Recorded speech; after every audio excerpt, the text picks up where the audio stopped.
안녕하세요. 아빠 매너티입니다. 오늘은 데니머 사이언티픽 차트를 보도록 하겠습니다.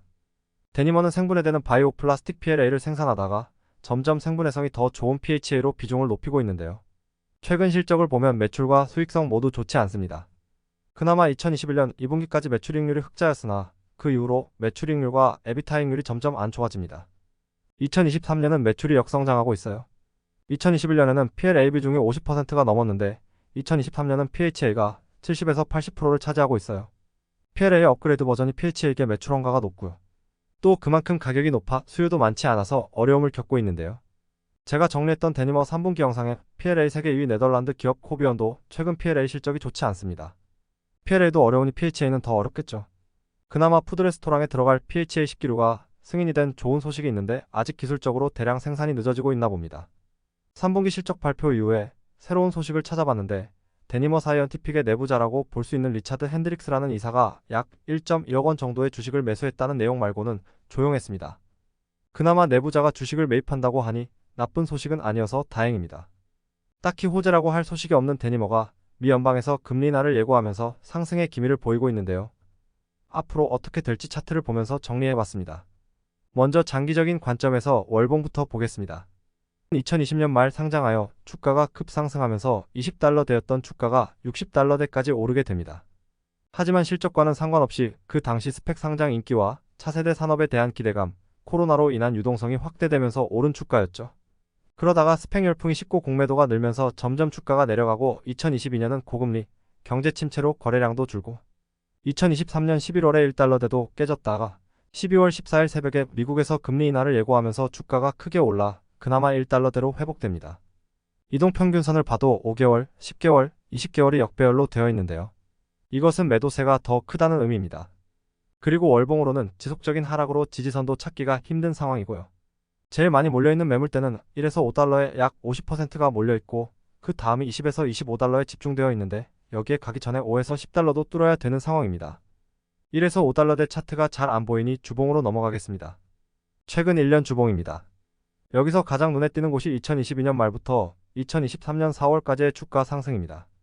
2023년 1월부터 거래량이 많지 않지만 주가가 계속 증가하다가 2에서 2.5달러 사이에 횡보를 합니다. 여기서 2월 셋째 주에 거래량이 2배 이상 증가했는데도 캔들이 크게 증가하지 않았는데요. 보통 이럴 때를 세력이 매집을 한 시그널로 봅니다. 그러다가 3월 첫째 주에서 셋째 주를 보시면 장대 음봉 뒤에 몸통이 작은 캔들이 나오고 그 다음 장대 양봉이 나오는데요. 확대해서 보면 이런 모양입니다. 이때를 변곡점을 지났다고 합니다. 그리고 추세선 역시 간격이 벌어졌다가 모이는데요. 특히 노란색 21선이 셋째 주에 하강해서 상승으로 고개를 드는데요. 세력들이 상승을 위해 한 달 정도 작업을 하기 때문에 21선을 잘 보라고 합니다. 이런 것들이 맞물리면서 주가는 4.59달러까지 상승해요. 하지만 4월 첫째 주에 장대 양봉, 둘째 주에 몸통이 작은 캔들, 셋째 주에 장대 음봉이 나오는데 아까 큰 상승 전의 캔들과 반대되는 모습입니다. 이 이후부터 거래량이 점점 줄어들면서 주가는 하락하는데 이때 세력이 다 빠져나간 것으로 보입니다. 5월부터 11월까지는 큰 호재도 없고 거래량이 높지 않기 때문에 하염없이 흘러내립니다. 이제 2023년 11월 마지막 주를 보면요. 거래량이 다시 크게 높아졌는데 캔들의 몸통은 큰 변화가 없습니다. 우선 이곳을 세력이 다시 들어왔다고 볼 수 있을 것 같은데요. 하지만 걱정되는 건 아까 큰 상승 때와는 다르게 추세선이 5주, 10주, 20주, 60주선이 역배열의 간격이 엄청 큽니다. 이 뜻은 최근 5주간, 10주간, 20주간, 60주간 평균 매수 금액의 차이가 크다는 것이고 주가가 오른다고 해도 최근 10주간 산 사람들이 본전을 위해 매도를 하고 싶은 심리 때문에 저항이 오고 10주선을 뚫어도 20주, 60주선에서 또 저항이 옵니다. 그래서 좀 더 지켜봐야 될 듯해요. 제일 많은 매물대는 1.5에서 3달러 사이인데 굳이 지지선과 저항선을 찾아보자면 최근 기준으로 1달러에서 1.65달러로 보입니다. 이제 일봉을 보겠습니다.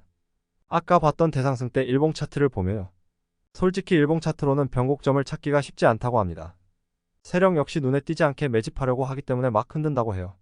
하지만 주봉 차트에서는 아까와 같은 변곡점이 보일 수 있으니 차트를 일봉, 주봉 다 보는 게 좋을 것 같습니다. 다시 돌아와서 3개월치 일봉인데요. 중간에 한두 번씩 크게 상승했지만 계속 밀리면서 1달러 초반까지 오게 됩니다. 제가 보기엔 11월 27일 거래량이 갑자기 커진 부분부터 집중해야 될 것 같은데요.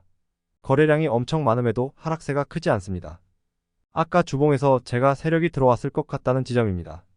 12월 14일에 금리 인하를 예고하는 소식이 나오면서 주가가 크게 올랐는데요. 12월 15일에는 갭 상승까지 하며 주가 상승의 기대감을 높였지만 바로 오늘 새벽이죠. 장 초반에 주가를 띄우고 다시 내립니다. 제가 최근 데니머 주가를 지켜봤는데 오늘도 오를 줄 알았습니다. 하지만 결국 하락으로 마감하더라고요. 쌓인 매물대도 많지만 바로 올릴 생각은 없어 보입니다. 그런데 여기서 잘 봐야 될 것은 5일, 10일, 21선이 수렴하고 있는데요. 아까 주봉으로는 안 나왔던 수렴한 추세선입니다. 이렇게 되면 단기적으로는 21선이 상승으로 틀 때 시세를 한번 크게 줄 수 있을 것 같습니다. 중장기로 봤을 때는 차트가 안 좋지만 단기로 봤을 때는 단타를 할 수도 있고 물리신 분들은 추매도 가능할 것 같은데요. 그럼 이제 지지선, 저항선, 손절선을 정해볼게요. 1차 지지선은 0.975달러가 될 것 같고 2차 지지선은 0.881달러로 잡아봤습니다. 0.881달러는 신저가라 금리 인하 소식도 있고 대형 악재가 아닌 이상 저기까지 가기는 무리라고 봐요. 그러면 0.975달러를 지지선이자 손절선으로 보겠습니다. 그러면 현재 1.15달러에 매수를 한다고 했을 때 0.975달러에 손절을 하면 15%의 손실을 보게 됩니다. 최악의 상황일 때 15% 손실을 볼 수 있다는 거겠죠? 그럼 저항선은 어딜까요? 지금 1.15달러대에도 매물이 많기 때문에 뚫기는 쉽지 않은데요. 이걸 뚫었다고 보면 그 다음은 1.367달러로 볼 수 있겠습니다. 참고로 지지선, 저항선은 제가 임의로 그 근처를 찍은 것이기에 꼭 소수점 둘째, 셋째 자리까지 맞아야 된다고 보실 필요는 없습니다. 매매하시는 분들이 정하시면 됩니다. 그럼 1차 저항선인 1.367달러까지 오면 수익률은 19%네요. 1차 저항선을 뚫으면 1.65달러에서 2차 저항이 있을 겁니다. 정리를 하면 현재 세력이 0.975에서 1.168 사이에서 매집을 하는 느낌이 들고요. 지금 매수를 하실 분들은 15%의 손실률을 감안하시고 들어가면 좋을 것 같습니다. 대신 목표하는 수익률은 15%보다 높게 잡으셔야 큰 변동에도 마음이 흔들리시지 않을 것 같아요. 아니면 1.15달러보다 더 밑에서 매수할 수 있으시다면 더 마음이 편하고 수익도 더 볼 수 있겠습니다. 그럼 언제 21선이 상승으로 돌아설까요? 21선의 한 점은 최근 20일 동안 종가의 평균입니다. 지금 제가 오늘 장마감 기준으로 20일 동안 종가를 적어봤는데요. 11월 17일이 1.43, 11월 18일이 1.29입니다. 그리고 20일 평균 1.109예요. 그러면 월요일 장이 마감하면 11월 17일 1.43이 빠지고 12월 18일 새로운 종가로 21선의 새로운 점을 만들겠죠? 12월 19일은 11월 20일에 1.29가 빠지면서 새로운 종가가 들어가고요. 그래서 대충 계산을 해봤는데 다음 주 5일 동안 1.2달러가 계속 나와도 지금 평균 1.1095달러를 못 넘고 1.3달러가 4일 연속으로 나오면 그때부터 상승 추세로 바뀝니다. 만약 다음 주에 1.2도 유지를 못한다고 하면 2주나 3주 뒤가 될 수 있겠죠. 그러니 계속 종가를 보면서 계산하다가 오늘 주가가 얼마가 되면 상승으로 전환된다는 것을 알면 장중에 남들보다 빠르게 매수할 수 있지 않을까 생각을 해봤습니다. 제가 오늘 정리한 내용은 책과 영상을 공부하면서 제 생각을 적어본 거고요. 저도 아직 실전에서의 경험이 거의 없기 때문에 이 정리하는 내용을 토대로 결과를 보면서 경험을 쌓아야 되는 상황입니다. 그러니 제 영상의 내용을 잘 선별하셔서 들어주시면 감사하겠습니다. 도움이 되실 만한 내용이 많으셨으면 좋겠네요. 그리고 언제든지 제가 잘못된 내용은 편하게 댓글로 주시면 열심히 배우겠습니다. 4분기 실적이 나올 때까지 조회수가 많이 나온 기업들 위주로 차트를 공부할 계획이니 많은 관심 부탁드립니다. 시청해주셔서 감사합니다.